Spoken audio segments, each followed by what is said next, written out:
Bonjour, alors comme on a commencé par le dire, la règle des tiers, c'est ce qui nous permet de dynamiser ça peut être photo, ça peut être notre film, ça peut être n'importe quelle vidéo. La règle des tiers est très importante.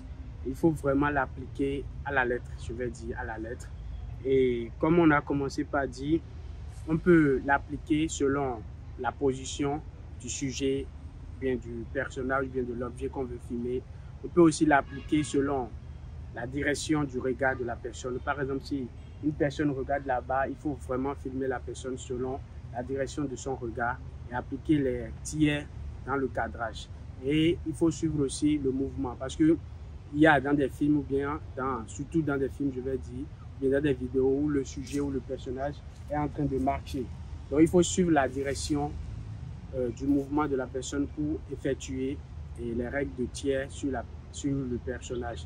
Et encore, dans des discussions, là on parle de la valeur de plan de champ contre champ. Il faut vraiment tenir compte des regards des personnages qui sont en discussion pour faire la règle des tiers. Elle est très importante et il faut vraiment pas l'oublier. C'est vrai, quand on est débutant, il faut l'appliquer maintenant. Quant aux professionnels du domaine, on peut contourner cette règle, mais avec beaucoup d'intelligence et beaucoup d'attention. Vraiment, je vais finir là. Je vous remercie.